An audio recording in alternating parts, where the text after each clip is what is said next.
Replaced is a new indie game, long heralded, that is moving into the classic 1980s cyberpunk pantheon. We're going to break it all down today in terms of its visuals, how it succeeds as a game. But first, we should talk about where it slots into the actual cyberpunk hierarchy.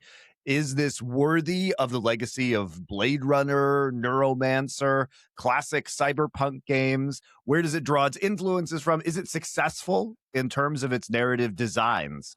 Where do you guys want to start? Because visually, I guess we could say it definitely succeeds. Like, this game nails the visual aesthetic of cyberpunk. Atmosphere. Yeah, of course. The atmosphere, the lighting, the technology, the sense of really being in a corporate dystopia in 1980s America. I think it really brings a lot to the table. Yeah, we've even got like the grimy gangs that are cannibals, and somehow, even though we're in the we're living in the post-apocalyptic world, still manage to stay very coordinated with their clothing, which always impressed me in those 80s and early 90s films that maybe inspired this. But they really did nail the visuals in terms of like getting the nostalgia right. The lighting was very, very good in this game, and I think that's what grabbed people's attention. That's what grabbed my attention initially when I saw the trailer, way back when. And I think that's what kind of like pushed this game to even have a chance, is that the visuals are very, very good. No qualms there at all. But other aspects of the game that we'll get into maybe weren't as stellar, but I feel like you really can't say anything bad about the visuals.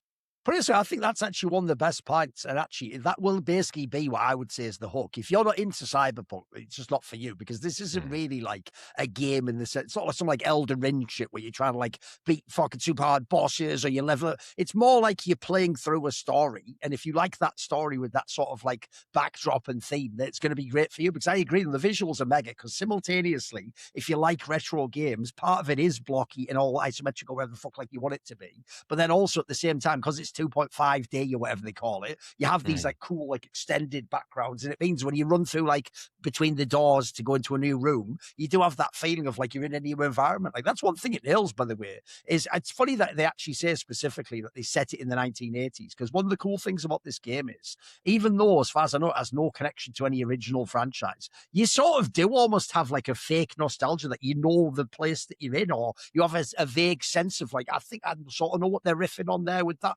vibe. And so I definitely felt like that when I was in there, because that's one thing I've also learned about that era of movies is the genius of all art is, even when you're trying to tell a story about something fantastical or in the future, you're also simultaneously also saying something about your time. So the reason this has to be the 1980s is if you do cyberpunk that's about now, as projected into the future, it has a totally different ethos, vibe, even like the rules of what you can almost do within it. Whereas this is very much within, like, you could have seen this, by the way, be like a TV series in the 1980s or something, but without the platformer adventure part. It's just the story unfolding. This could be a series.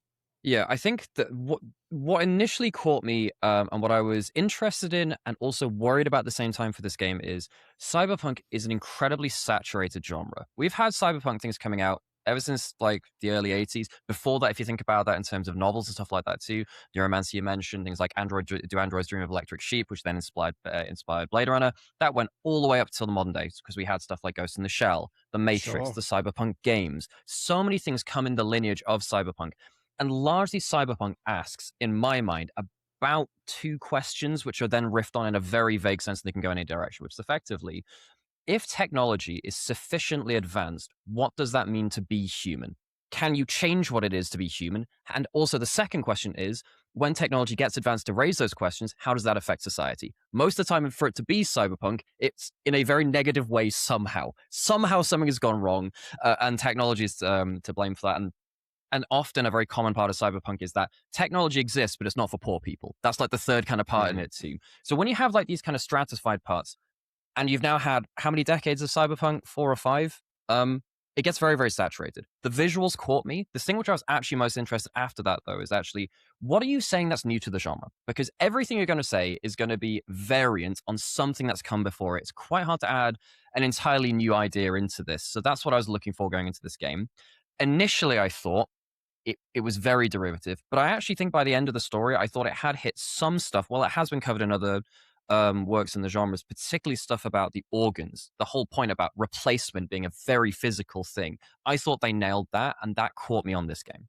Yeah, and the name replaced itself too is, when we talk about cyberpunk, it is, as you say, often negatively charged version of the future, and this is frequently about squalor, corporate things that are created by corporate dystopia, which in this game, we're obviously going to talk about spoilers, and like the Phoenix City and the Phoenix Corporation is a pretty grim conspiracy tinted look at the future. Plus, of course, you have the idea that this is not only a 1980 cyberpunk world, but it's a post-nuclear wasteland. So it's kind of hybridized with like Mad Max undertones as well, which is you get to the termites and the cannibalism and all those. Yeah, it feels a lot like Mad Max. So it's drawing from a few different.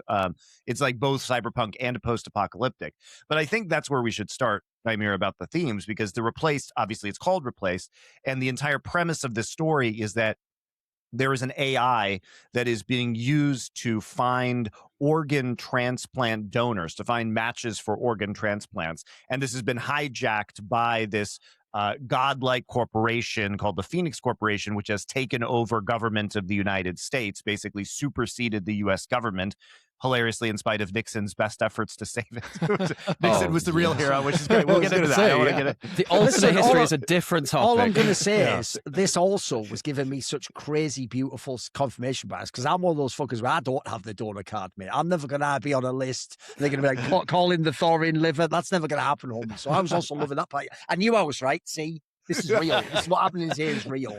So the idea that also, please tell me everyone playing this game who was over the age of 10 did immediately go, right, there's a reason they're not revealing to me what REACH stands for, this acronym that they keep saying all the time. That's going to be dropped at some point, isn't it? It'll be quite relevant as to what it might be, So basically, REACH is the AI that is responsible for matching up these organ transplant donors. You would say, wow, that sounds very benevolent. But of course, it is a tale of class warfare of the haves inside the walls of Phoenix City and the have-nots of all of the people who have been cast out, have been harvested for their organs.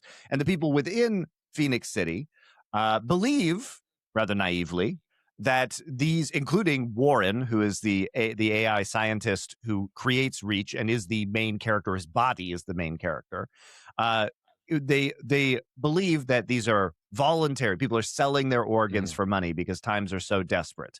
However, what we find out later is that not only are people being involuntarily harvested by the Phoenix Corporation to extend the lives of the rich in an environment in which the nuclear fallout is causing people's organs to decay. So they need this to stay alive. But even perhaps more insidiously, it is being done for vanity reasons. So like plastic surgery, basically, including harvesting one of the characters in the game's voice box, who's a singer. So it gets even darker than that. And remember the point where you play that arcade game. It's like they made kids games like pick up the donors and then change the thing. You're like, oh, fuck, that's a whole other topic. I went on such a rant about that too. And then the other layer to this is not only that this central game is about the organ donors, but Warren, who is the, again, computer scientist who created REACH, the AI, he has been replaced in his own body by an instance of REACH, the AI. So he gets REACH's consciousness downloaded into him to the degree that we find out later that he has been entirely replaced. He's dead. Basically. But he never shows up. They do quite a good job with that storyline, though, where they're not quite sure. In fact, by the way, that's even one thing. I've said this before we start, so I may as well reference it now. If you are a retro gamer or you just actually were there at the original time, the funny thing is, I kept thinking, because I know a lot of like newer people who've already played things like PlayStation, Nintendo 64, modern day Xbox, they're not going to know the game. So I was thinking, I'll have my own references here. The joke is all the things I was going to reference, it's even on the wiki. These were the things that actually inspired the people who made the game. So if anyone's ever played the two PC/Amiga games called Another World and Flashback, which, by the way, were two of like the most revolutionary games in this early sort of PC/Amiga era. The whole thing was they were very similar to this. They were like contained environments that were 2D. They had the Prince of Persia movement type system. And then what happened was they were a story that played out in a linear fashion and you went from one scene to another, but it could have self-contained things like this, that you could be being chased by something and you'd have to make a jump to get to the next part. And then maybe there's a moment where there's a respite, there's no tension, but then suddenly have another thing you have to do. Then there'd be the little sort of element where half of it's like a movie playing out as well. Obviously, in this particular case, you don't have a literal cutscene, you have it within the game itself. But yeah, I actually thought that part was very reminiscent. Apparently, that is just one of the things that inspired the game, though, so I can see why they thought that. And if anyone ever played those games had a very similar story style as well, which is they start with nothing. You just start in a place where you yourself are like, who the fuck am I? What am I doing here? What's my mission? And it unfolds as you go on, and they make the story almost like merge into the middle and then have an ending at the end. But your first half's find out who you are and what's going on. The second half's that, because the other thing about this one, even though it has like some MIDI scenes early that you don't control, it doesn't give you a lot of information. It does try to like really drip feed you the main storyline as you do the game. It's not like a game where you come in with some big intro or something. Like, I thought that was actually quite interesting, because maybe in this case, like Nymaera says, it's true. I could guess some of the things that were going to happen, because I've seen a lot of stories that were Cyberpunk. But even so, the central storylines, there was enough mystery in there to keep you intrigued and keep you on the hook. It was refreshing, and I totally agree with what you're saying, where I feel like that's something that happens a lot less in games, where you're just sort of dropped in the middle of it and you have to learn as you go along, which used to be like the default. Yeah, I think, standard, in games. yeah. And then now, we had a lot of games with this, so many big intro cinema scenes, blah, blah, blah, so you really know where you're at, what's your motivation, all that. And this kind of like lets you figure it out over time. And I did really like that about that. That was something a little bit different, where, early on, Reach is talking to Warren, and, you don't really think about it that much, that Warren never replies. You're like, well, yeah, Reach is controlling his body, maybe he can't, and all that. And then so by the time you realize that like Warren's actually dead and it's just Reach in Warren's body, you're like, oh wow, what a grim, and I thought very unique scenario. Because for me, like, as you go through the game and you learn all the lore and all that, it's kind of like Ship of Theseus, the game, in a way, where it's like how much of the original thing needs to be replaced before it stops being that thing, and which starts goes being to a new thing, Nymaera's point of post-humanism, right? Yeah. Which Yes. plays into Exactly, the Cyberpunk theme, because it's not just a Reach replacing Warren's consciousness. It's you find these super soldiers that have like their organs taken out, and multiple counts of the same organ put in, like multiple hearts, extra lungs, there's all this stuff from all these hearts. different people put in there, changes to their arm physiology, all that kind of stuff, to the point where it's like, are they really even the person they were before this? So it really is it's that question that it addresses a lot too. Is that By the how way, much don't you needs to be think another replaced sort before of you- old school thing about the game as well is, even though, yes, for each of the key abilities, it will give you a mini tutorial, it'll tell you what to do. Even so, when you play the game, because it's quite limited, it's not like a total open world where you can go in all directions. Because you're mainly moving from one place to another, and there's only a couple of ways to go through every area. It's also a very intuitive game, I found. Like, it's very rare you're really stuck on some part that you don't know what you're doing. Like, you can figure it out pretty quickly. In fact, one thing I like about that is, maybe it's actually the opposite to the new open world games where you can do anything, is if I ever for a second couldn't figure it out, I never felt like stressed, because it would be like, they've obviously put it in here so that actually someone who doesn't know what they're doing will figure out the next thing to do. Like, you just think logically, what haven't I tried? What could I go and do? Is there a bit I couldn't climb on? I found it actually fairly like warm. It eased you into the game in that sense. I think that's really goes against a lot of media that's releasing nowadays, particularly when you think about TV series and movies, with a lot of how people have talked about how Netflix executives have said you have to directly explain the point to the viewer 4 times across the narrative, otherwise people won't understand it, they won't tune it out. No, you don't. One of my favorite parts about this game was just intuitively finding stuff. I think there probably will be a class of people out there who played this game who didn't pick up enough or didn't care to pick up enough of the scannables, and they missed. Oh, you could miss loads of those. I actually got really frustrated when I missed pickups, basically. I think in the mining level, I missed like three pickups, and I was like, "Damn, I've been really checking for these 2." But you find out a ton about you find out the majority of what you find about the side characters comes from them. Like you don't find out pretty much anything about Matriarch up until the very end. Did you guys get that? The scan things are almost treated like found footage. Like, the more that you find, the more lore you get. Otherwise, it doesn't force feed you. You get like I keep, by the way, we'll just reference it here. I keep calling them cutscenes. They're not really, because the cool thing actually was, it reminded me, fully enough, of what people liked about Final Fantasy VII, which is famously a lot of the scenes, like people or earlier Final Fantasy wouldn't be like a full cutscene with like graphics. Because if you do that, your brain goes, "I'm not playing this part. I'm watching a mini movie." Breaks, when you see it somehow in the engine, it always feels a bit more raw to me, even if it is just fucked up pixels, you know. I would say Final Fantasy VII may not be the best example of that because it was actually the first Final Fantasy to use pre-rendered cutscenes. Sure. But they a killed lot of them Eris were in the still in cutscene. engine. Yeah, but I here's would the go back thing, a bit though, farther and I say feel Final like Fantasy VI, has Chrono anyone Trigger, who wasn't from our you know. era played a game before Final Fantasy VII? That's the problem. Final I Fantasy would VII hope is the so. last I one mean, that they might have played as a they're all retro worth going game, you back know. and playing. That's But the yeah, problem. I had the RS card, which had all 4 of the original Final Fantasies Okay. on them, so I played them like that. okay. But yeah, That's good. I mean, there are some similarities because one of the things which I actually thought about in regards to Final Fantasy VII, actually I had a similar thought process with that, was actually do the visuals because Final Fantasy VII, I believe, was the first one with like the painted static backgrounds, which Yeah, were it was the first animated, 3D one too. Yeah. which allowed them to save more memory for the foreground. So actually, weirdly, I thought it was quite an homage to that in a different way too, where you had the very pixelated foreground and then you had like the high def background. But yeah, when it comes to actually the way that it tells the story through actually letting you piece things together as well, piece by piece, it does pull into this whole theme of being replaced, and that is the main theme of the game. They just put it right on the tin. And initially, I thought They replaced well, you know, history as well, right? Yeah. yes, they did. Which is I think, and I actually, always I have love to when say, people mess with history. It's fun. I actually think I was more interested in the alternate history and Yeah. what they thought would be Yeah. the knock-on effects. And actually, I thought I preferred the world, then the story, then the other stuff, and you know, obviously the visuals are somewhere in there too.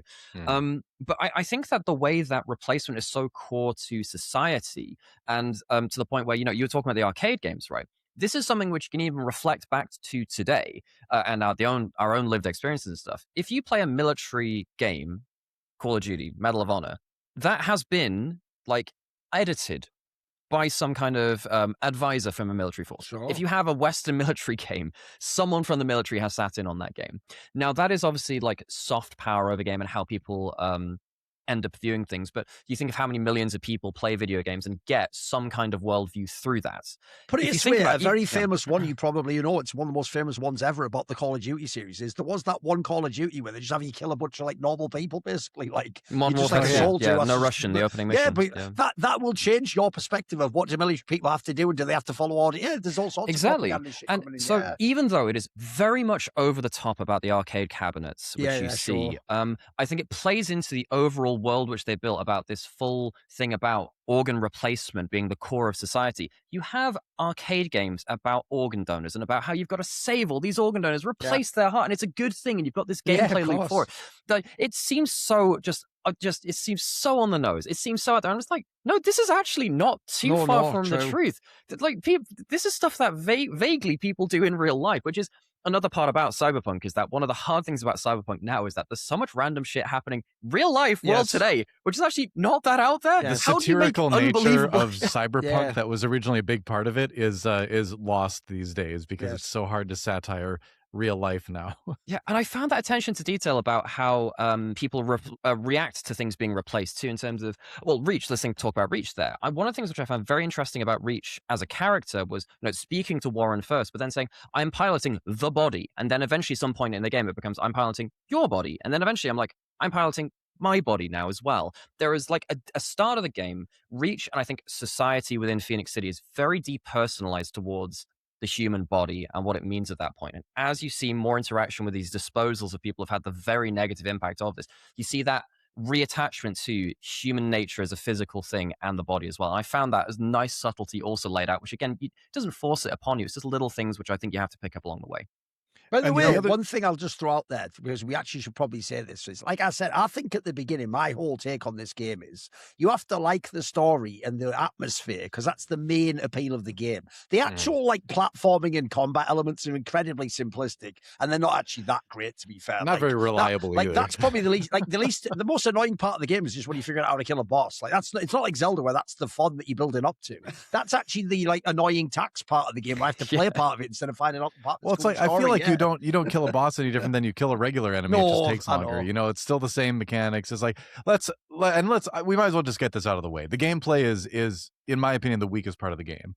It's not completely awful, but it's definitely not on the level of, I would say, even other indie games. No, but this way, when I say it's like Prince of Persia, the way you run and jump, that was only good back then because that was the first instance. Like Prince of Persia has super buggy controls that are like really hard to nail the jump on, and like it was terrible. Yeah, exactly. So like, honestly, I wouldn't have chosen that to be what it feels like. The reason those games were okay is they were the first examples of them. I'll put this in skateboarding terms. All right, when the kickflip was invented. When the kickflip was invented by Rodney Mullen, it was the most amazing thing anyone ever saw, right?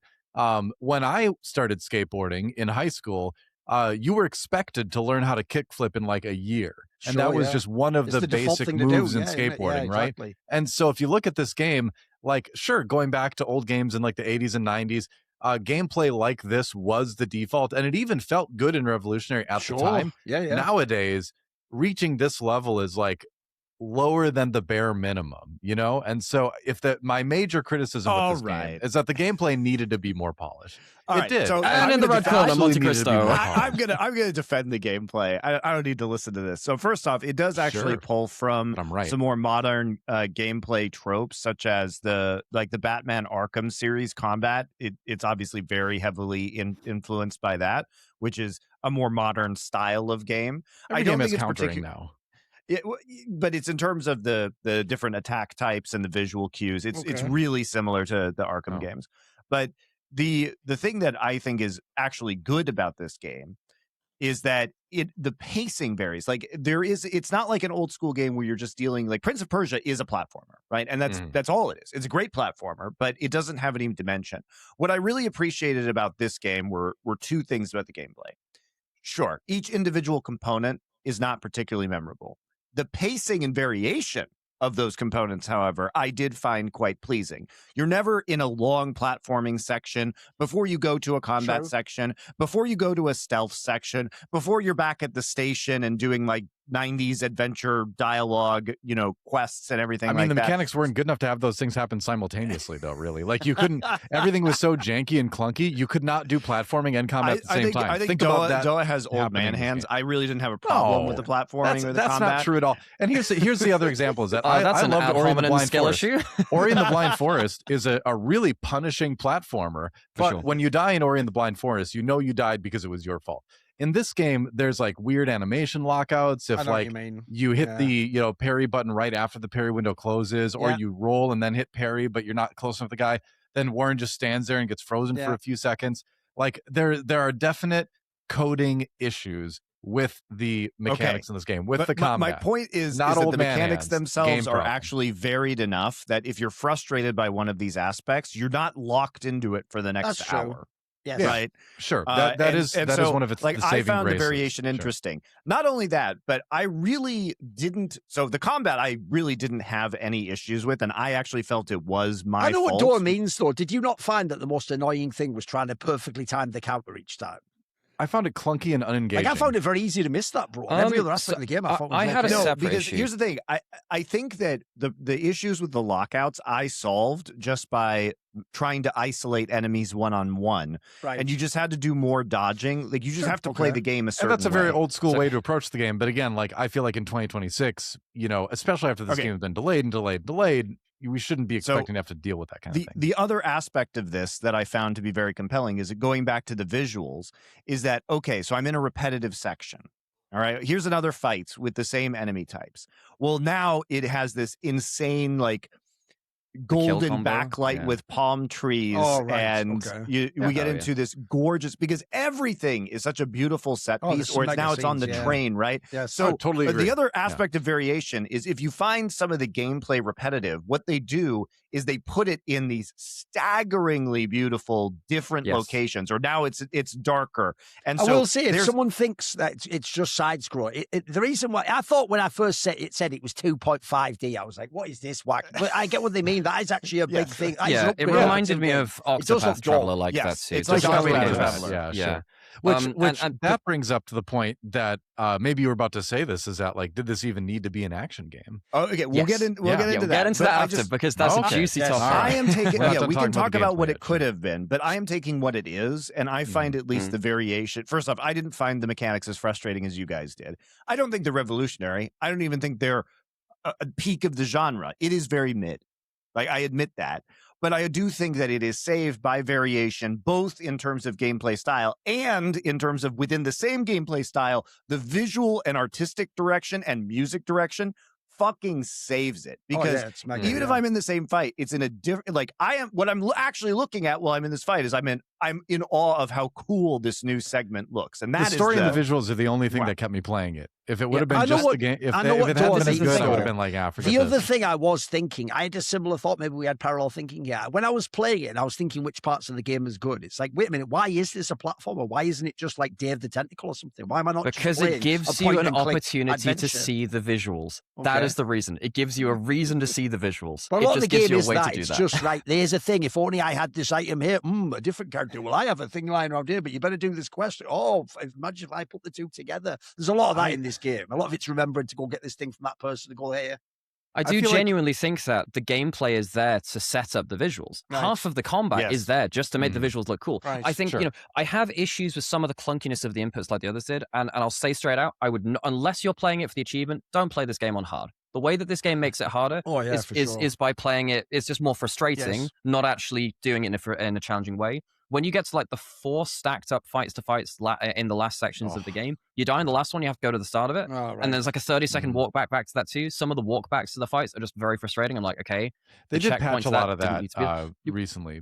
But that really helps because I found that frustrating. They put in a lot more checkpoints. Yeah. The way that they make it hard in the late game is basically saying that all of the parries that you'd be doing throughout the rest of the game, you can't do 2 of them in a row now. You have to do a parry because you parry one and then an unblockable comes right after layered over it. So what would often happen is you have like people who do the double shot. You can only block one of them. You have to dodge roll, but also based on their distance, you can't immediately dodge roll because you'll roll into the second shot instead. And if someone's attacking behind them, that's whatever. I can somewhat accept that. That's like, okay, it's frustrating, but I can at least just dodge roll through that. The things which got really annoying to me was when if you lock into an animation to attack someone, and particularly the shield enemies, this is where it becomes a real problem. If the enemy then dodge rolls out the way that you're attacked to, you auto lock onto the guy behind them. If they have a shield, you then auto stun yourself and you're completely fucked. Because then you can have that like full second of stun, someone unblockable hits you. When you're on hard as well, you don't regen your combat stims as much. And that means that if that's in the first phase of the fight, I was literally just there in the first part of the fight where that would happen. I'm like, well, I'm just resetting now because I already have to heal. So there were definitely parts like that where I thought, the way that they did the gameplay design for that just felt a bit meh. And the one other issue was, and this is really tied into, again, one of these core things of visual design. I think the gameplay developers knew it was all about the visuals. So what that meant was you have, when you have these stacked fights, you have people in the foreground fighting you and you have reinforcements in the background. Some of the fights, they angled it in such a way on top of the train car or in some of these plays. One of my favorite scenes was when they have like that flickering kind of like slideshow. And then when the lights come back on, everyone's there. Fantastic scene. They really focus on these very dynamic. It's a very cinematic game in that sense, isn't it? I love that, by the way, when you were seeing the slideshow, like you're saying, it was such then it all pops cool up. moment. I have to go give someone I think my boss devs... Panda snacks. I'll be right back. Carry on. I think the devs really knew that. But then what I realized was actually sometimes they changed the camera angle to make it look cooler, and it would make it much harder to find out what's in the foreground and what's in the background. And I would be swinging at background enemies. I'd completely whiff something, and then I'd die because of that. There were some little bits and pieces like that where I thought, look, it's really cool visually. You know what's selling your game. It hasn't helped my combat experience. So I love the animations. I love the cinematic nature of it. Some of the stuff on hard difficulty, I'm just like, this is just frustrating. Don't play it on hard, play it on normal. To tag on to what Nymaera is saying here about the actual combat system, that's also one thing I found a bit weird. Because here's the thing, I genuinely haven't played almost any single-player games for like 20 years. I played the odd game on like a console, but it was just someone's house. I was like that 2 years ago. So as a result, I'm mainly referring to old games. And one thing I found really weird is, as far as I can tell, especially early in the game, this is why I ask, like, why is the combat part necessary beyond, as y'all said, to just show off like lighting and things like that? Because the actual like level of challenge seems really off. Because either you're not going to know the mechanics, it's going to be really hard, or early on it's going to be incredibly easy. You'll never get hit by an enemy. Like the scale of how it goes up in the game seems a bit weird. Because as you said, at the end it gets insane, especially going hard mode. But if you just play on normal mode, I actually think if you just know the basic mechanics early on, it's very easy. That part, like that part, wasn't challenging. I didn't mess with hard because I didn't want to run into Nymaera was talking about, but on normal, it's like, like Monty said, you just separate people. It's really easy to parry things. It's really easy, and So I kind of like found early it, on, the dodge is just OP as fuck, mate. You almost never Sure, get hit by an enemy if you do that.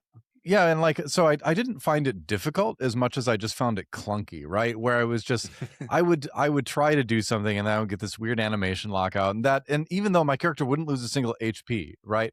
It was just annoying. You know, I just don't like playing an unpolished experience. I don't know. I'm too pampered, I guess. So- Because even other indie games, like I said, I'm gonna Ori and the Blind Forest. I think I'm still gonna keep bringing up as a great example of excellent combat and platforming mechanics that feel super super tight. So you can't tell me this isn't possible in an indie game because it is, right? But we just didn't get it here. So yeah. The other thing that I found interesting about the mechanics was actually the weapon itself, the baton that turns into the gun. And I feel like, charging up the gun to have the executes, having the overdrive, having the shock blast, these are all tools that actually varied the combat pretty significantly. And I think we're strong. However, when it comes to my complaints about the weakest parts of this, it has to be the end of the game, and not just because of the lack of checkpoints, at least when I played it, but because you're basically dealing with the same enemies over and over and over again. So that definitely gets repetitive, where you're dealing with a handful of enemy types that you already know how to take care of. But the final fight in this game against the Reach AI, you're not even fighting against the Reach AI. No, You're just really fighting annoyed against me. waves of the same enemies. Yeah. At least it was a I little had a bit feeling different when that you was were gonna fighting happen. against the commissioner. But it's like, I mean, the end of this game is ridiculous for a lot of. It's ridiculous for story reasons. It literally does. But it's they had a hard time doing a good ending. It's like a TV series. And that's it. They couldn't It really literally wrap it up, falls could they, back. We'll talk about this next, but it really falls back to the tropes of maybe it was the friends we made along the way, like intense corniness. Stop. I had a feeling it was going to go that way though, because I was like, how in the world did they have me fight anything other than normal enemies? You're fighting like the police officers, which have been your enemies for 2/3 of the game, but it's just a wave of them, and then you do a little platforming up to the top, and then you go into the chair and use your brain to like make it freak out because you're sad. It's bad. Like it's just I had bad. a feeling it was going to be that way because I could tell because the mechanics were not great in this game that they were not going to be able to handle any more of a different type of fight than what you got already. I was like, it's just going to be some version of fighting a bunch of guys, and then it was exactly what I predicted it was going to be, and I was disappointed but unsurprised. The best boss fights were earlier in the game. The best boss fight was the mining boss. Like that's like a third of the way through the game. How have you had your best boss fight at the start and had nothing for the end? Well, here's the thing: is that in terms of the like idea and talent pool within this group that made this game, I think it's, if you had like a pie chart or a bar graph, it's very very weighted towards concept and visualization, all that kind of stuff, and music. And yeah, I thought the music was okay, but it was good. But anyway, banger, man. But I liked it. then you go towards the gameplay side of it, and I feel like the level of talent in the gameplay development side is just not there. Where I think again, like conceptually, it sounds good, but the execution on the gameplay was not great. You could have had this kind of thing, but done in a much more polished, fluid way. And I think maybe some more experienced, developers. I don't know everyone on the design team, obviously, but I think it seems like there needs to be some more experience, with whoever was making this, right? Because it didn't live up to, I think even the basics of what it should have. But again, the concept was there. So concepts, visualizations, all that kind of stuff, very, very good with this group. I think the gameplay needs some serious work for sure. Since you're bringing up the music, look, the music was good and fitting, but one thing I genuinely don't get about the game is, listen, I'm not trying to like rush through the game of BBM. Like I was reading the lore and trying to see the story. Right? Oh yeah, when I keep collecting these songs, I'm not actually just going to sit and listen to a fucking song. Your mind. I didn't listen to out your mind, sir. I'm not going to listen to a 6 minute song. I listened to the first 5 seconds. I was like, is that it? Because I'm not sitting here just doing this over and over again. I think what was the point of that? Well, it was lame, and also it like hilariously. Usually, you can just bring it up and change the music in the game, right? I thought it was going to be collecting these songs to listen to during the game. I was like, I got to sit here and listen to it. I'm like, that's not good enough, 1 second at a time, I can't even like go through. Exactly. So the music fit the gameplay. The music fit the game very well. But I didn't feel like there was anything that stood out with it. I felt like it was fairly generic within the genre. Here's the problem. Well, first off, I think it's perfectly suited to the atmosphere of the game, and that's some fine. of the best that parts. Doesn't mean but it's here's good. my That just disappointment: means it's well suited to the game. is that the trailers of this game feature some banger vocal tracks, including one called "Dusk," that we only got came one out. of those in the actual game, though. I know. Yeah. So what what's do you so want me to weird say? is that Sad Cat, they had released several trailers, each with different vocal tracks coming into this game. So I'm like, oh, cool. We're going to have some great set pieces with this vocal track. And I'm literally sitting here playing the game like, where is the music that I heard from the trailers? You're not even putting it in these key moments of the game. They do add that song. Could have made it way more immersive too, couldn't it? Because the style was almost like an 80s game of it. It's more just like cool electronic stuff in the background. Look at Hades. Look at a game like Hades and all the fantastic music in that, all the fantastic vocals they have. Supergiant's kind of in a league of its own. Totally. But also an indie company. To a certain extent, I would still put them. They're on the verge now. They're kind of on that edge, but I would still. Put them a bit even in the before they category. made it big. I mean, you had stuff like true. Bastion. You had Bastion, Transistor. Not every company has Darren Korb, who is the GOAT. That guy is an incredible human being. Yeah. But my point is like we get all these teasers of this game, and I'm listening to music, and they're dropping the YouTube videos on their own channel. That's just like the soundtrack with the vocals. And the one time I remember getting it, I was looking for it. I was waiting for it. Was on the train fight. In the game when they started playing that Dusk song with the vocals. But what was so extra weird about that is that they positioned the vocal tracks as the artistry of Veronica, one of the characters in the games, but they didn't actually really show. I think it was a missed opportunity was her voice. for them to say like, yeah, this is what was stolen. Here's this awesome music that she was making. Yeah. But they kind of loosely make that connection, but it really doesn't underscore the theme of what the crimes that they've done by not having this music really in there. I don't know if it's because of rights issues. They've dropped the entire soundtrack on Spotify right now. Do you think it's because they don't have voice actors and they think it would be jarring? Because everything else is like blips. But why would they do it in the trailers then? That's what's just so weird. No, is they have these songs like Void Maybe in they the walked trailer. it back. Even I was listening to Dusk, the version that you get for your little your handheld device. Yeah. And it doesn't have vocals. The version that you get in the game to listen to, I was sitting there, I was like, where are the vocals? And then the vocals came in the train scene.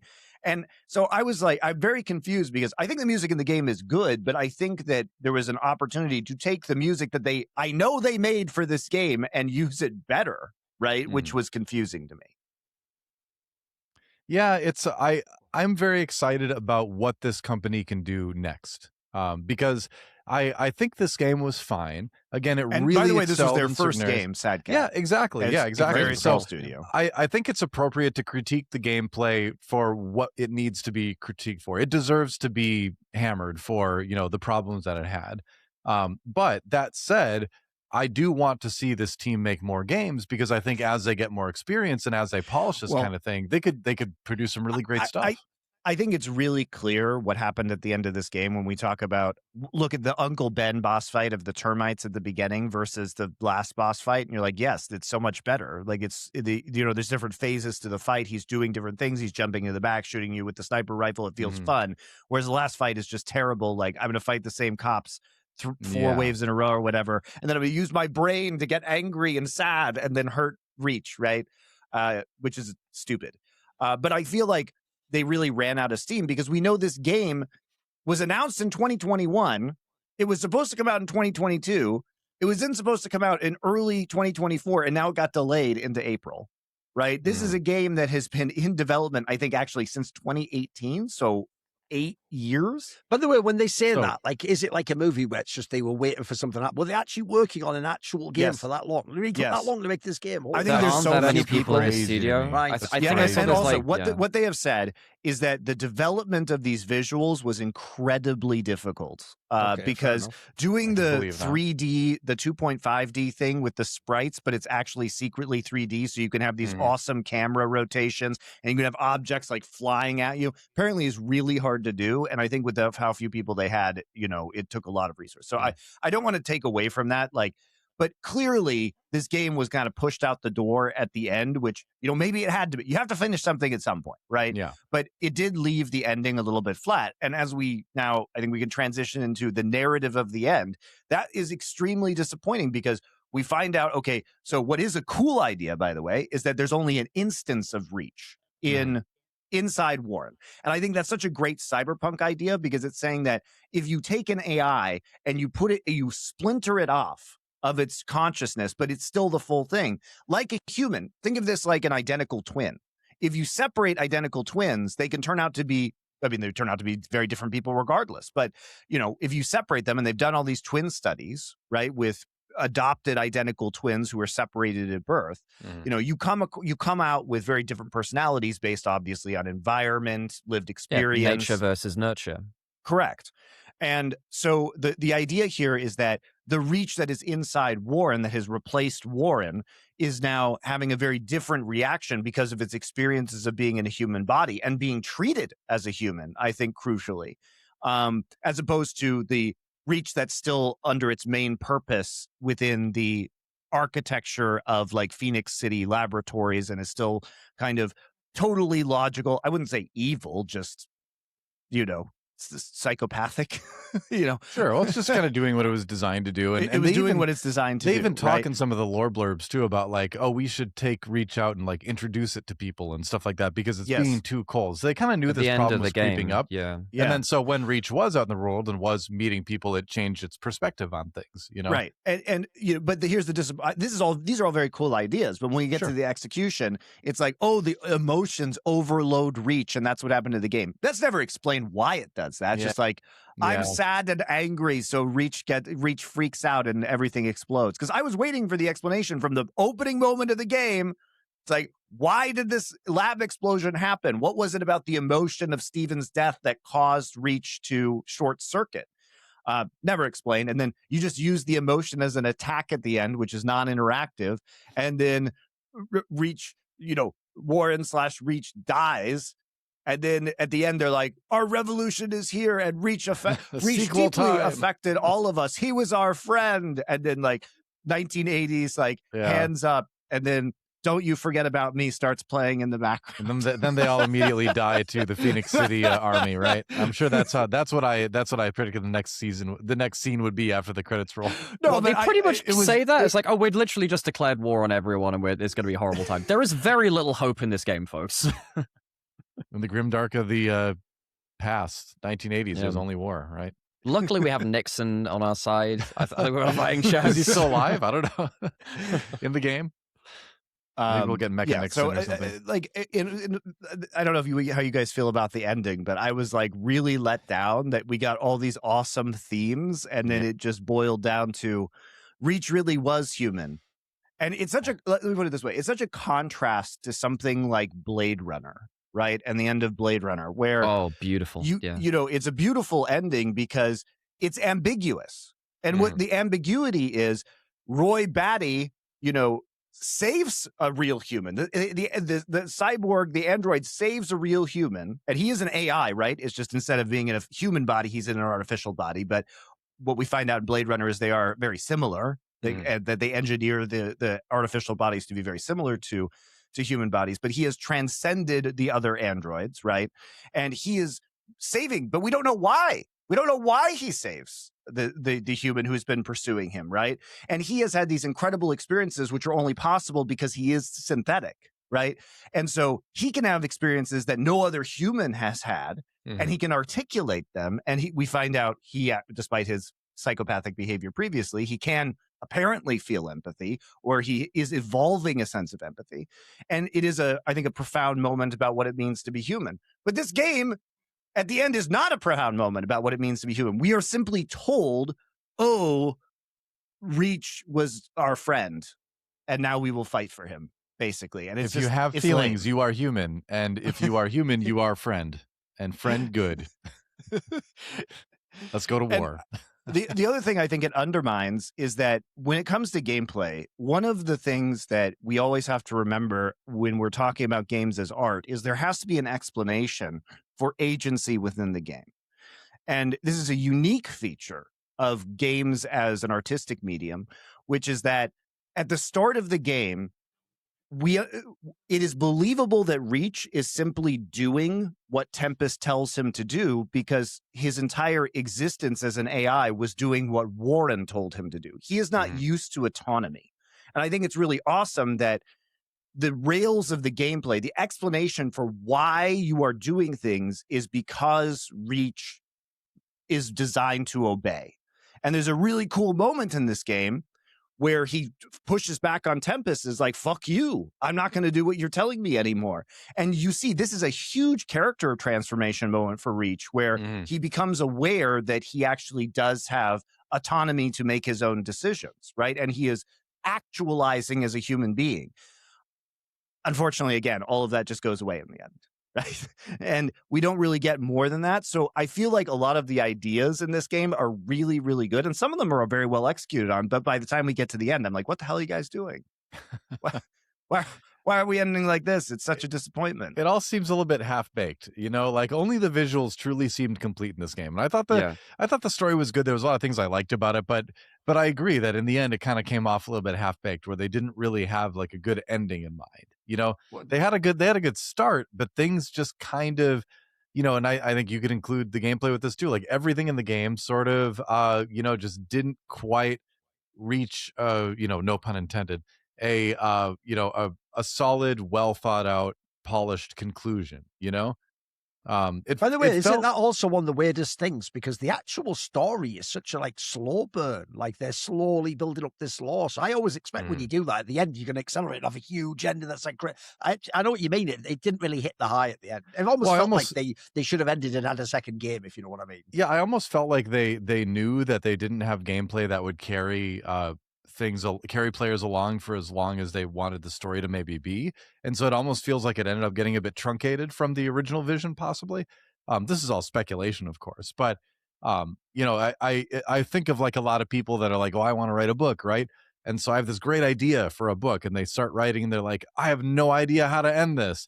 And so sure, you can end up with a lot of great starts, but it's difficult. Considered writing The Winds of Winter at any time. Yeah, exactly. We all knew where that was going. We all knew that. There you go. Yeah, yeah. I think compared to the rest of the story too, because we've already mentioned this in the rest of the story, right? Where I think it was very considered about the information it gave you. You had to search for the extra mile, but it allowed you to explore the world. My favorite thing was exploring this world.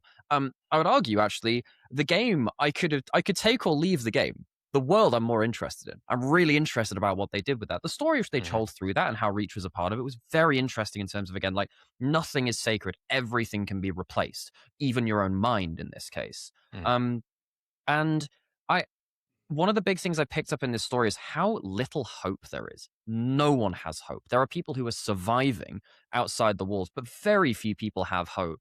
Even within the city, people don't have hope.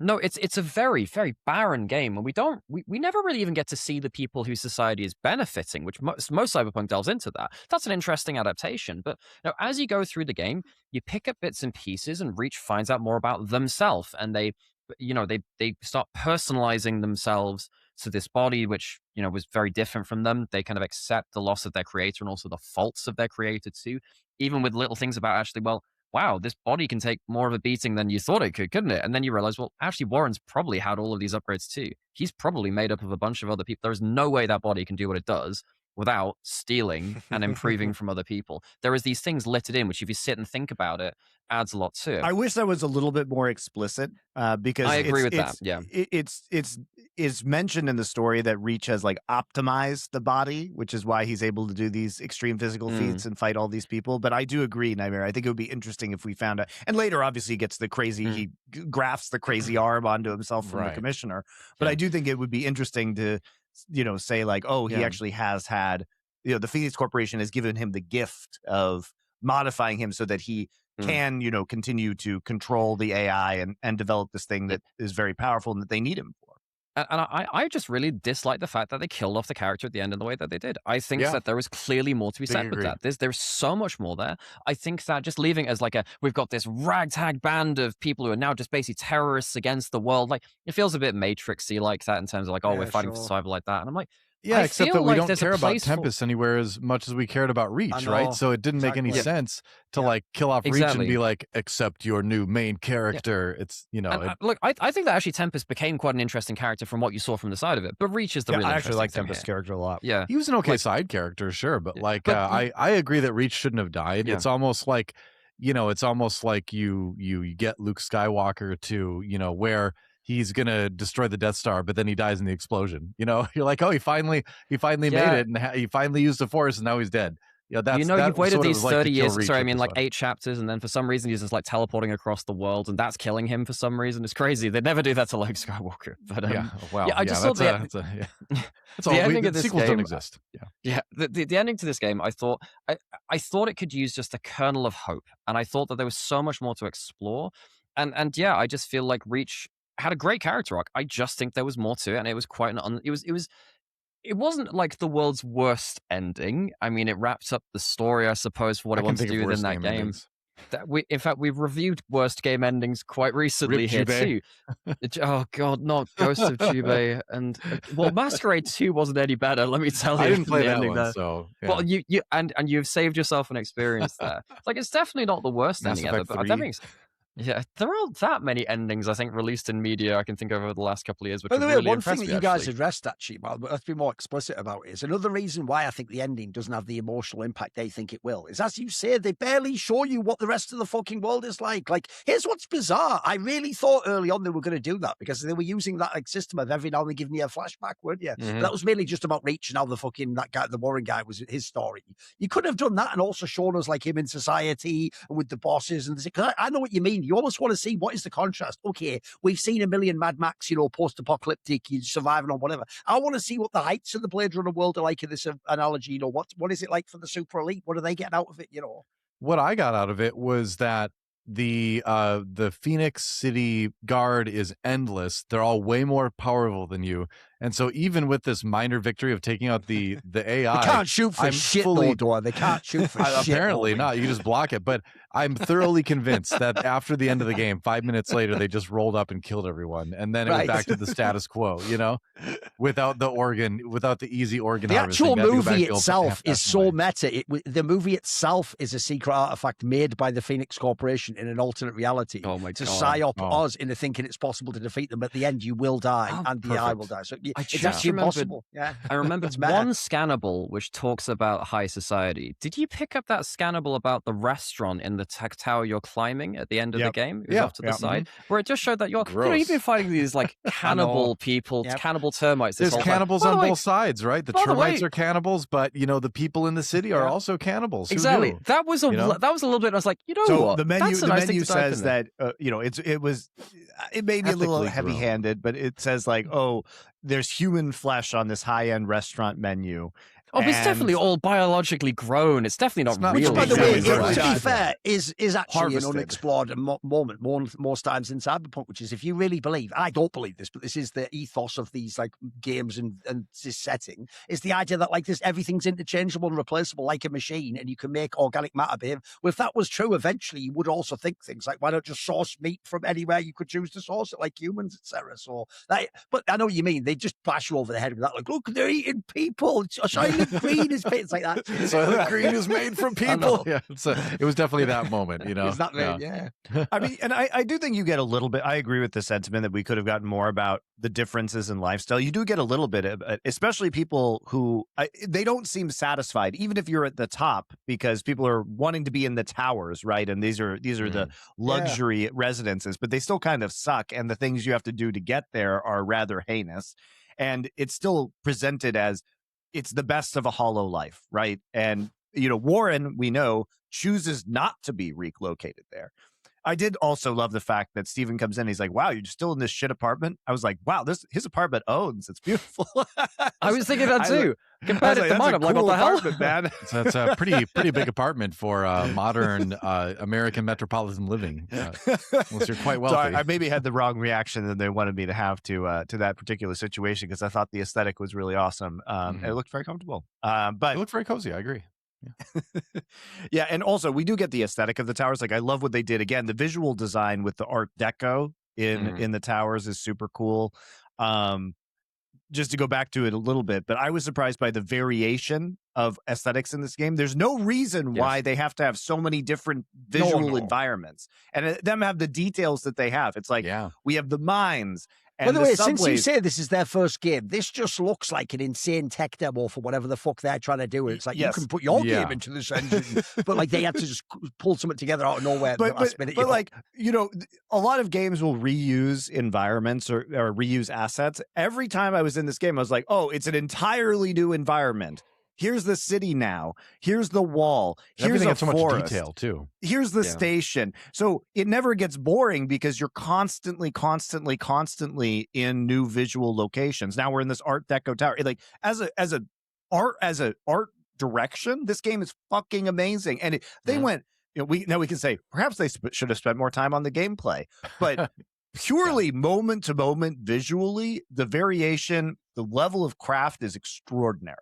And if you think about it too, it's wild because there's so much just walking and doing nothing in this game, which would make it even worse if it weren't for the fact that you're walking through such nice looking environments. I still did get to the point where I was like, I feel like I'm walking a little bit too far between things. There's a little bit too long of a pause between lines and dialogue, but the game looks good enough that you almost don't notice it. I still did notice it, and it still did bother me that things moved a little bit too slow. But I forgave it because, again, you're walking through these environments that are so detailed and probably took somebody a ton of time to make. By the way, and I have a lot of appreciation for that, too. Is it just me? Maybe I'm even wrong on this. Was there really no way to just skip and make the text go quicker? No, there wasn't. Which is I kept thinking another dumb gameplay issue. We're all used to That's PlayStation shit. You just press the button and you skip it, don't you? That's just a lack of I can read quickly, so especially in a non-voiced game, I want to move through the dialogue. I counted, and it was at least there were many 5 to 6 seconds pauses between when the dialogue finished displaying and when the next one happened.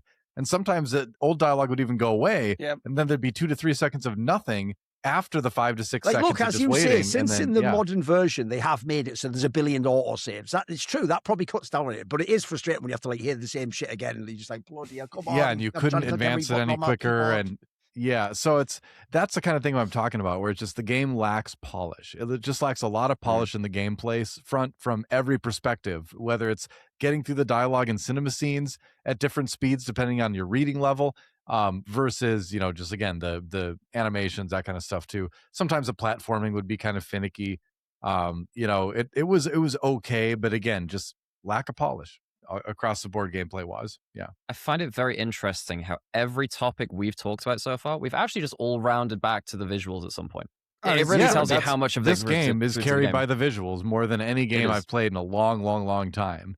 Where it's the visuals weren't this good. I want to say saying an indie game is carried by the visuals in I'm not saying 2.5D hasn't been done before. You mentioned Octopath Traveler, obviously, but in a I would say a genre of visuals that is pretty unexplored is a titanic accomplishment. Especially for Cyberpunk, which is such a visually saturated genre too. Yes. If you think about the defining iconic movies in terms of visuals, I mean, I technically view Alien as a Cyberpunk movie as well, because it discovers a lot of the themes with the visuals of that. Obviously, it's in the Blade Runner universe now, right? It is Weyland Yutani. It is indeed. Technically, it is Cyberpunk, I suppose. But then you've got Ghost in the Shell, Matrix, the Cyberpunk games. You have Blade Runner 2049. Pretty much all of the great Cyberpunk things, even if they have wonderful philosophy, wonderful characters and everything, you always remember the visuals.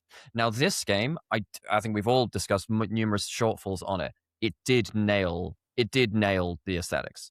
And I think any game which is going to be in the pantheon of Cyberpunk has to have the visuals. It has passed that bar. That's one thing which I did even on the animations and stuff, even just outside of the stills of it, it really captured that aesthetic in a very unique way. As you said, it's not just, Blade Runner and many others did the fusion of Asian and American culture between your Hong Kong, your Tokyo, and your San Francisco. Had things like that. You had, very, very kind of mixed fashion in something like Matrix as well, which then ended up going kind of more towards the industrial kind of club scene of Europe and Berlin, and then kind of twinning that in with a lot of things too. This kind of went very Art Deco, as you're saying, and it had all of these different architectural things. And then because of 2.5D and just using very natural lighting too, it brought in a lot of the environment. One of the things about the alternate history, and the alternate history is so key to this world in terms of how the nuclear tests of the 40s and the 50s ended up wrecking America to the point where, weirdly, even though the corporate elites took over, corporations took over, they had a very environmental goal to it because half of the fucking country's gone. So environment, the last bits of it are still very, very present in the decals and all of the visuals. There's very natural lighting. It's not like Blade Runner where it's just this smog sky. I really like how it stood out in that degree too. Yeah, and the alternate history, I think, is one of the most interesting parts of this game and is underutilized, in my opinion. Like, we get these fascinating tidbits, but it never really enters the main narrative. Basically what I gleaned from it is that the Trinity test, which was Oppenheimer's test with the Manhattan Project, if you've seen the movie Oppenheimer, that's what takes place there in New Mexico.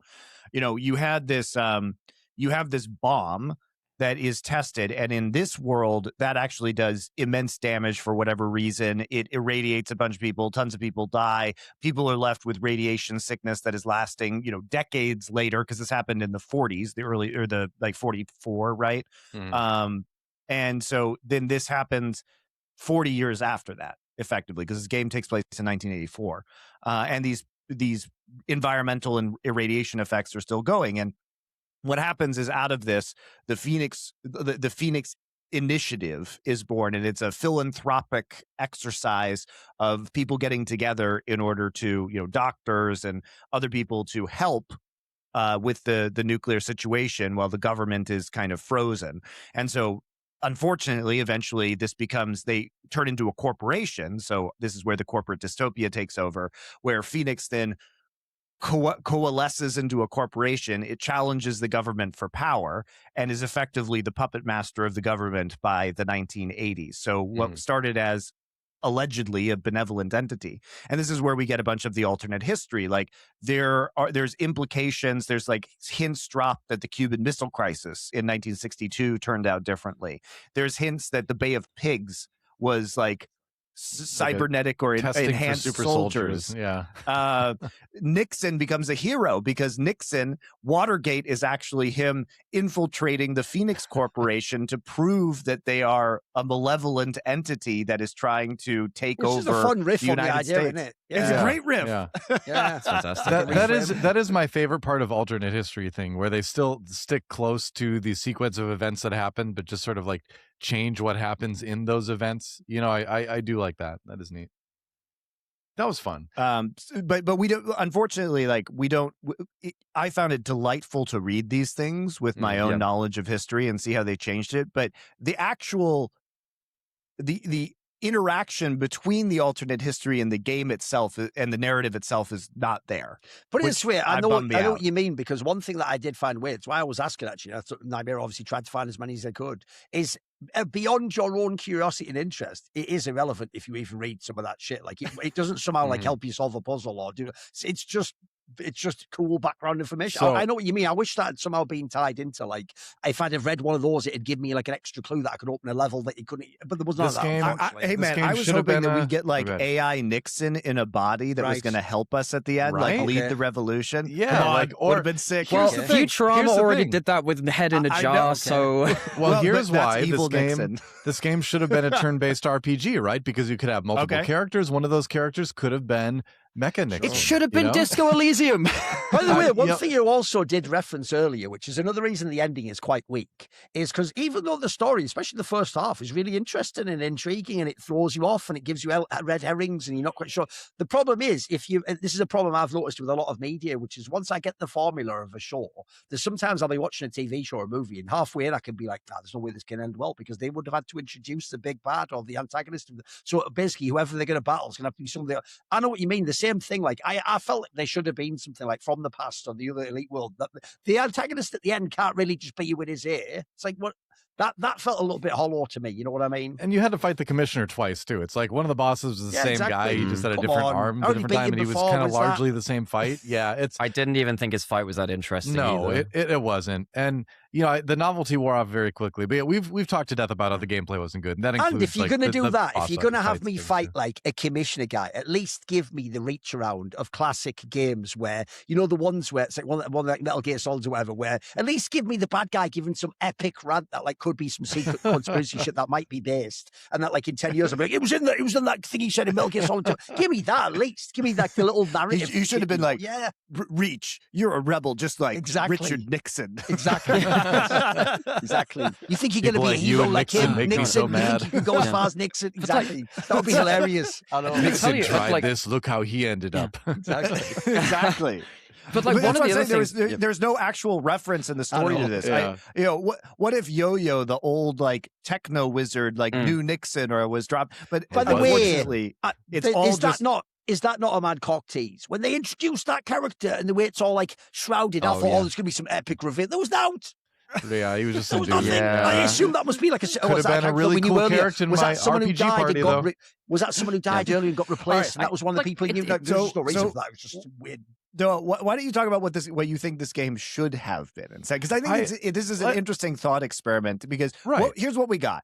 What we got was a visually beautiful, thematically rich, good music cyberpunk game that maybe is held back by, like you guys say, the gameplay elements. Yeah, take out the maybe.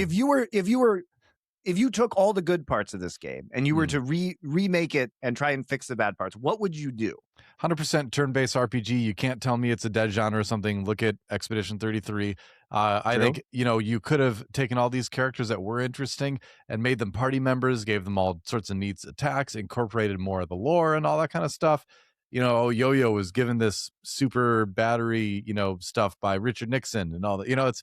But you could have included all these neat characters. The dog could have been a character in your party, right? The Excalibur Veronica, summon, yeah. you had all these characters that felt like they should be in your turn-based RPG party with their own abilities and their own, cool things like, my guitar is a gun, that kind of thing, right? So it's like that you could have gone a lot farther with that, I think, and made the gameplay much more compelling and all that. But instead, we got kind of this like one note, kind of tepid action combat system, right? Where when you're walking around and solving puzzles and talking to people and doing dialogue trees and stuff like that, I'm like, this game wants to be a traditional RPG. It really wants to be. But I think it felt like it should be an action game because they felt like maybe that would just, I hate to say sell better, but I wonder if that was part of the conversation. But I felt like this is a game that was meant to be a full-on RPG and ended up being forced to be kind of an action game when it wasn't really. I will point really out been that. a couple of things. Like, I'm not a developer, so maybe making a turn-based because you would need so many different attack animations might be more difficult. From a coding perspective, I can't imagine it would be more difficult, right? Because it's literally just I take a turn. It's mostly, I would think, an animation problem of we need X number of character animations for different attacks, special abilities. They clearly had plenty of time to do lots of different animations and stuff in this game. The visuals, again, were not the problem. I would think the number of animations you need for the combat in this game is less, but also the coding you would need for all those interactions, like you say, that didn't work for you guys, where like the parrying or you got locked out. You wouldn't need any of that, yeah.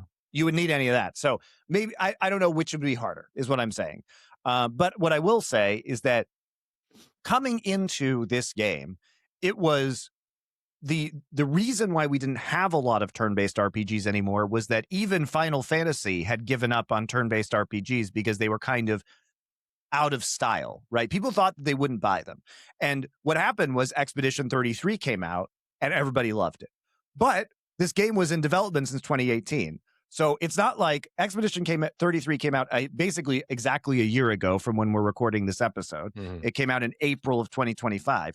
This game was so far along in development, they couldn't have possibly seen the success of that. So they probably made that choice before they were aware. It was a different time. They should have believed in it in the beginning when somebody wanted it to be an RPG, because clearly somebody wanted it to be an RPG. All I'm going to say is that Expedition 33 took a fantastic risk, but they also had, and people will be like, wow, they made also that game elevated for such that type of combat too. Yes. Well, also, like, we're talking about turn-based stuff. Baldur's Gate 3 also came out before that too. We had Divinity, also turn-based games. There are a ton of turn-based games which has done quite well. Those are a bit different, but we're talking about the traditional kind of JRPG style. That the JRPG is different. If you talk about the turn-based in terms of like, because a lot of the complaints are about pace of combat and stuff. It's a difference between the CRPG that's based off of like D&D. Where like Sephiroth has the entire galaxy come down and one fucking ability on me takes 5 minutes. Yeah, I need that. The Heartless Angel. Yeah, love it. Yes. Yeah, we missed the special attack where Reach like puts the helmet on the enemy and then screams at them until they get like really angry and then their heads explodes. Yeah, or the the dog just bites somebody. You do dual text, right? where Persona, the very dog bites very someone popular and as well then recently you know too, somebody else Persona. shoots him or something. You know. By the way, I know what you mean, Monty. Even though it sounds like a weird hang-up that you keep bringing up, I know what you mean. Why is that so relevant that to an AI, someone just wigging out emotions like, what's going on here? What the fuck is this? Like, why would Too you much care? You're a code. fucking AI. I know. It's that was a completely bit weird when it unexplained happened. why My that would RAM. happen. Basically, as far as I could tell, all it would actually have taken to defeat the AI was just an emo kid from the fucking 90s. That's about it. Like, that's all you needed. That's the secret weapon, the chosen He one. wasn't meant to feel. Yeah, it's like I said, I think ultimately, like, I'm looking forward to what they make next. I hope they take the success of this game, along with the very valid criticism that a lot of people, not just us, have been saying these things. A lot of people have, and leverage that into a more look. polished I had product. basically a game stalling bug. It has been patched, but when I got to the start of Chapter 7 in this game, there was supposed to be a trigger during a flashback for Warren where I was able to answer the door of his apartment when it was when Steven was knocking on it. Right, yeah. And all I could hear was the knocking, and I walk up to the door, but the game wouldn't trigger it. So I was just soft locked into this game. I literally had to turn it. I was streaming it. I had to turn it off and then say, I'm gonna have to wait for a patch. And then I had to wait a day for a patch to come out. They patched it, and then I could play the game again. Now, they fixed a lot of these problems, so I don't want to like shit on them too much. Like, it's an indie game, it's whatever. Like, I had to wait a day. Who cares, right? It's not a big deal to me. And obviously now the game is patched, so you won't experience any of the things Monty's facing now because it's all fixed.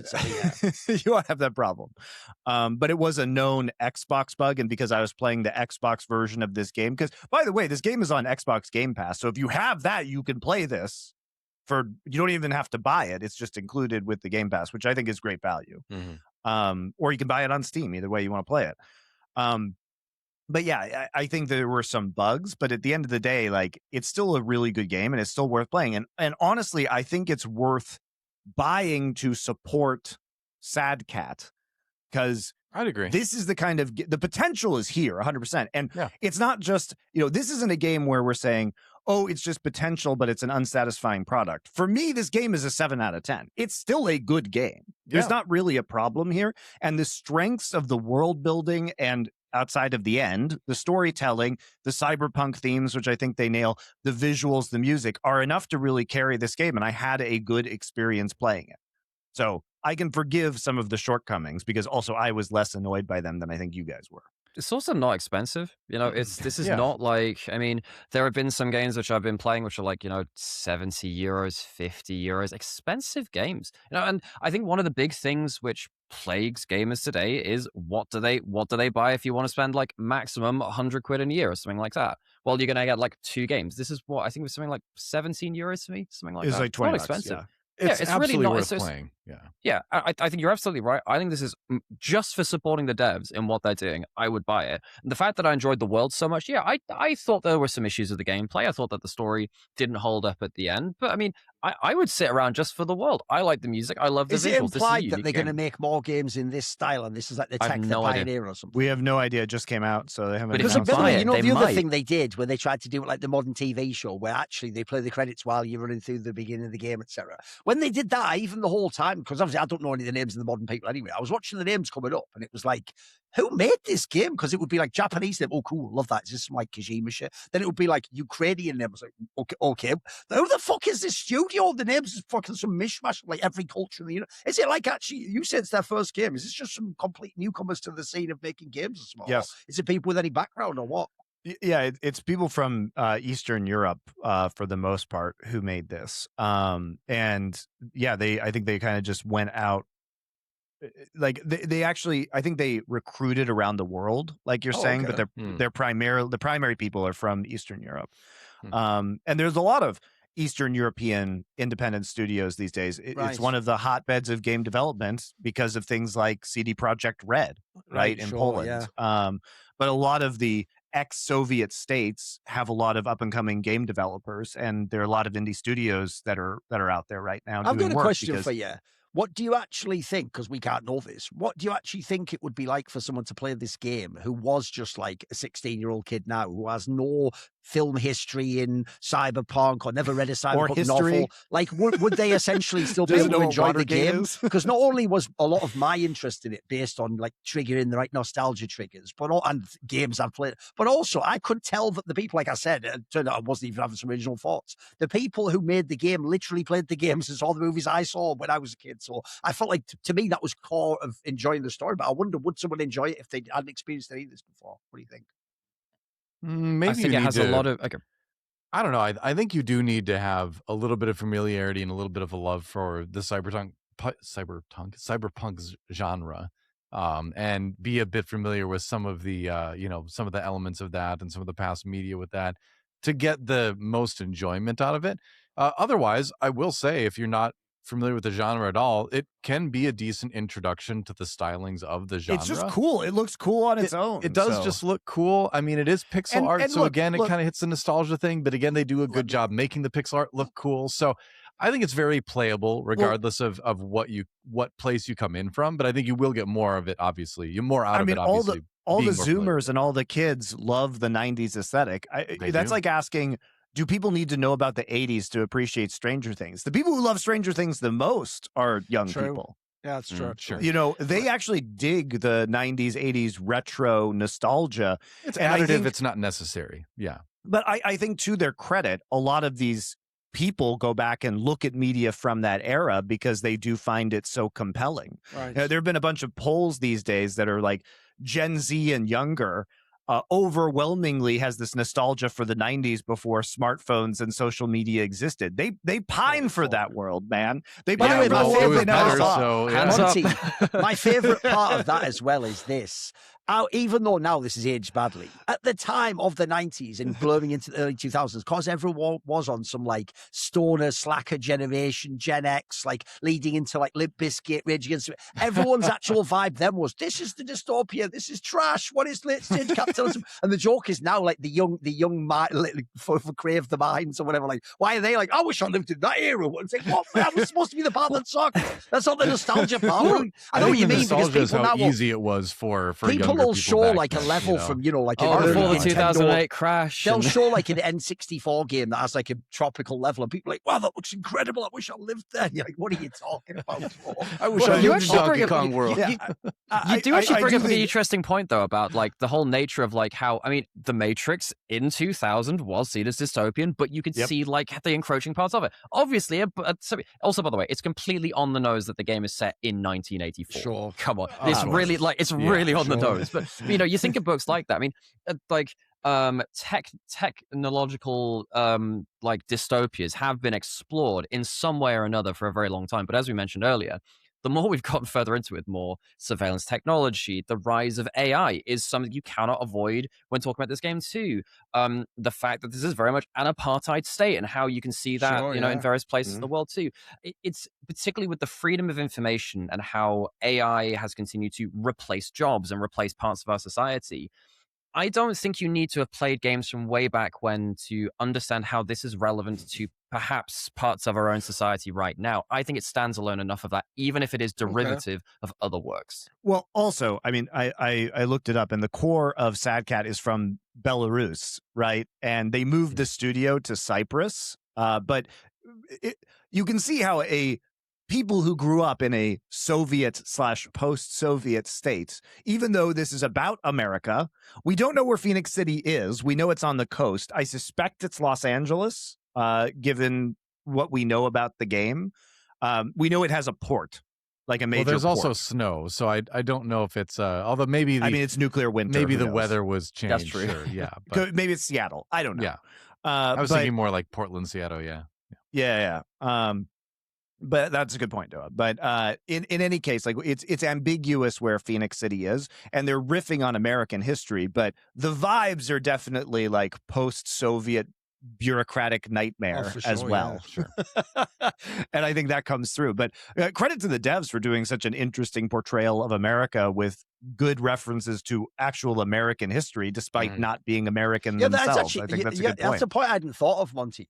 I could easily have believed, because it was in the vein of that, this is like an 80s game made by some like American studio or something. I know what you mean. It's actually for Eastern European. Yep. They did. You would never have guessed that if you hadn't seen the names. It actually seemed like a very American product almost. Yeah. So I think they actually nailed the American Yeah, vibe, you're and right. that impressed me, knowing that basically none of these people are American. Hey, research So- is a thing. By the way, I have another Sure. question as well. Another mechanic in this game that is very, very limited is just talking to people. You're not actually talking. You're not picking. Yeah. You just. Do you want extra info? That's the question. Do you? And when they tell you, it's actually insulting. When they tell you a piece of info, they actually do, in this sense, treat us like you're the aforementioned Netflix executive. Let's just put it in yellow or red. Just when you have to actually highlights go. it, I know. Give me a fucking break. Like I'm reading it, motherfucker. I'm trying. When I don't know about you, game dev, but when I read, I already try to absorb the relevant information and see what the trick. I don't And need you to that's go see that part. That's a common trope, by the way, in games. Like I just played All right, fair Pragmata, enough. and like honestly, It's mildly offensive, though, isn't it? Like, come on, bro. I'll put some content out soon about Pragmata on this channel. But the thing about Pragmata, which is Capcom's new big shiny game, costs $60. And back to the value of this game, it's basically the same length as Pragmata, Oh, but wow. it costs What? 1/3 the price. Seriously? And Nice. has twice the story. Like there's things to no like about way. Pragmata. Pragmata is basically the reverse of this game, where the gameplay is awesome. The Right. controls and handling is Right. great. RE Engine is one of the smoothest like control experiences that I've had in modern gaming. It owns. The gameplay owns in Pragmata. It's really good. But my God, the storyline is shit. Right. And it has the same. It's like, I'm gonna highlight this part in yellow, and it's like, okay. Oh yeah. But it is The like a hand-holding. paint by numbers, feel good anime slop Right. storyline, and it is very disappointing. But that's So- also another thing about the story of this. Beyond the ending, which we agree wasn't very well done and didn't really like end on the high it should have. The actual like main body of the plot, though, the other thing it does a good job with is it simultaneously veers close enough that you can see what it's referencing and what sort of melange of famous cyberpunk stories is in. But for example, it doesn't do the thing you might worry about, which is like, oh shit, it's not going to be Fallout, is it? It doesn't just go straight into like ridiculously over the top obvious. I thought it stayed unique enough. It blended them together. I thought. Yeah, it has its own vibe for sure. Yeah. And the vibe is, it's almost like Miami Vice-esque at That's a points really in good time. call out. That's a really good call out. It does have the 80s neon aesthetic, but in a more like not in the way of the neon dystopia of Blade Runner, but almost in that Well, it's like Hotline Miami, I guess. yeah, it's closest like to that then. it's like Hotline Miami vibe, which is great. I mean, it really is an interesting mashup of visual genres, and I think it's quite unique as this. And when I think about Cyberpunk now, the question is, and we can finish up the conversation like this: given that I have consumed a lot of Cyberpunk media, a lot of Cyberpunk games, like Deus Ex would be another one that this game is probably drawing from to a certain degree, and I've consumed a lot of alternate history media. I just replayed BioShock, for example, which also leans into the Art Deco aesthetic. The towers, Art Deco is a broad medium, but if you told me that the developers were at least partially inspired by the Art Deco experience of Rapture, I would believe you within this game, because it also plays into the dystopia elements, right? And BioShock affects every game to a certain degree, if we're being honest. But if I think about this in the larger scope of Cyberpunk games, films, novels, like as I go forward, continuing to consume Cyberpunk media, and Thorin and I just did our Cyberpunk arc on 4Play on the Last Free Nation Movies channel. If you guys want to go check that out, where we talk about 4 Cyberpunk movies, some of the classics like like Matrix and Blade Runner, but as well as some of the more niche ones like Strange Days. And then the question becomes, do I think about Replaced when I think about Cyberpunk? And for me, the answer is yes, because it was so impactful from an aesthetic point of view.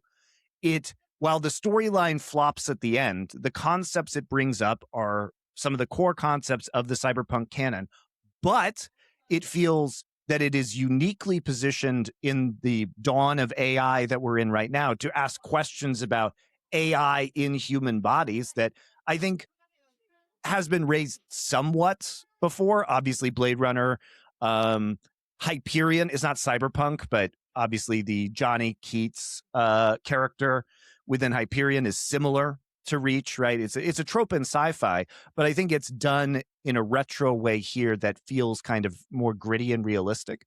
So my answer is yes. Like I don't see myself moving forward and thinking about Cyberpunk without at least dipping into this game in my mind. Yeah. I mean, ultimately, my final say on it is that I'd go back there.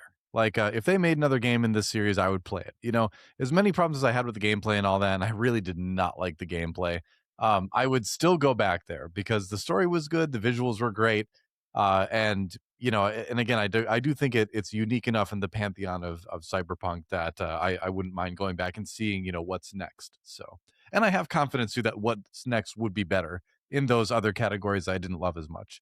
So I think it's worth playing now, and I would definitely go back if there was a sequel at some point, 8 years from now. hopefully not that long. I think this game approaches itself with enough nuance across the body of work, which I walked away thinking that I had a real understanding of the genre. That's a big thing for me. I think that it stood out visually, which every Cyberpunk game, as we've highlighted, kind of needs to, because it's such a stacked visual genre. I like most of the body of the characters. You had to find out more about them, you know, through doing your own work for it. You know, finding out that like Tempest's dad was like a protest comic author was really interesting sometime down the line, and how he wanted to be a comic book character later on. That informed a lot about his character. One thing which I had noticed, by the way, before we came up into this, in the opening scene, the person who you find as the donor in the very opening cutscene when everything goes wrong is Tempest. Tempest is the person you find in that. That's how he knows his name. Exactly. Later on. You know, I didn't actually notice that on the first time through, but then I which I didn't. But there's little bits about that. It's a good reveal moment where Reach is like, "Oh shit, I know this harvest exactly. you, right?" Yeah, I know, but there's moments like that where I thought there's enough nuance stuff like Veronica being on her last battery for a voice, like this replacement voice. There's bits like this which are like heartbreaking in some ways, very nuanced. They do go into how it affects these people. I think that it goes into the personal impacts of loss in physical, spiritual, familial ways, where I walked away from that thinking this understood the genre, it treated it with care, and while it is derivative, it's telling stories in part which have been told in Cyberpunk before, but as we've mentioned before, there are only so many questions you can ask in the core Cyberpunk genre. To be honest, it's a very saturated genre. I enjoyed this game. If this was like a Disco Elysium it would perhaps be my game of the year, much like Gazdo was saying. The gameplay was probably where it let itself down the most. I don't think it killed the game, but it definitely took a point or two off for me. But I would recommend this game. I think you should buy it. I wouldn't say play it on hard mode, but you should buy this game. And you should not play it mouse and keyboard either. Oh no, I can't imagine. I played it on controller plugged into PC. As I said, to me, this almost was like a Western visual novel or something. It was more about the story and the aesthetic. Like the actual gameplay was just an excuse, like Monty said, to either show off the graphical engine or get you to the next level, basically. The game was best when you were walking around talking to people. Because remember, if you tell someone it's like a retro platformer, they're going to think the whole appeal is in like must have awesome controls and you must be no, that's actually probably the worst part of the game. But I did think actually it was a decent take on the Cyberpunk, which, as you all pointed out, is insanely oversaturated. It's why the joke is actually in the modern day, you either don't make Cyberpunk, it's too on the nose, or you just do retro 80s shit, which normally would be really cliched. But actually they did a good enough job going just unique enough. And the central core of the story was interesting. Like, it was quite interesting how it unfolded. Like I say, I actually love the fact you just get dropped in the world. You don't have this massive preamble that, you know, because actually you're like the central character. You're figuring out what the fuck's happening. That's kind of cool. Yeah, and I think it adds to the displacement of the AI, right? And $19 or whatever is pretty reasonable. That's pretty reasonable for like you are experiencing. You as the player experiencing the same kind of confusion as the AI is, right? Which I think is a great, you know, when we look at games, we want the player experience and like the narrative experience to align, right? And I think it does that really well. So what would you guys rate it? Like I said, 7 out of 10. I think this is 7 out of 10. That's reasonable. Yeah, I think 7 out of 10 is fine. Yeah, maybe I'm nicer about rating obviously games, with the context that we're not doing the stupid video game thing of like 7 out of 10's average, like that, like it's a 6 or 7 out of 10 on a real scale of 10 where 5 is average. Yeah, exactly. I'm like, I think agnostic of the gameplay for me. I really didn't like the gameplay. If you take the gamelplay out of it, I actually think that the world and the way they view it is more like an 8. Like in terms of you take away the gameplay and some of the weaker elements. I think it peaks at like 8, something like that. But it's Nymaera. I would watch a TV series in this world. Well, that's what I was thinking too. I was like, this would make a great live action, like a Netflix series, or short. What do they call it? Like prestige television. I could definitely see this being like a limited series or something. Yeah, like a tight little 8-episode thing. Well, good news for you. Neuromancer is coming out on Apple TV. Is that good news? By the way, that even sounds like I a think they'll do a good dystopian job. sentence to We'll say see. out loud. If you go back in time and told fucking William Gibson, hey, William, in 2026, New Romancer is coming out on Apple TV, he'd kill himself, mate. You know what I mean? Like, that sounds put it this way, outrageous, though, doesn't like, it? That means I failed. What was I doing? Exactly. Despite the fact that it probably is around. It's live less long than enough an to become 8. the villain Either for way, it. it is. Okay. I have not recommended games which I think are technically better than this. There are games which are technically better, which I wouldn't recommend because they're not as unique. They're more expensive. There are games which outdo it at what it's doing. This is still a fairly unique experience, I think, of what it's doing. I think it's supporting a good dev. It's not breaking your bank. I would recommend this over, I think, technically better games than it. Agreed, especially for the price, It's and better than a especially lot for of AAA supporting this, stuff. because I think you guys bring up a good point. It's Sad Cat's next game that I'm super Right. hyped for now, right? And if you look at the way that games have developed from these independent studios, you guys brought up Supergiant earlier. Bastion is a good game. Is Bastion anywhere near what Hades became? No, right? And if you can see, not saying that this is normal, but if we could see that level of development over a number of years for Sad Cat, like the with their expertise in working with this kind of visual medium now, what we could see from them might be very well be extraordinary in a few years' time. So Yeah. I'm hyped about the talent behind this, and I think as a first attempt, this is really a remarkable accomplishment, and should be bought and should be played and should be celebrated. All right, guys, that's it for post game clarity for this week or this episode. We'll see when we're back. We'll catch you next time.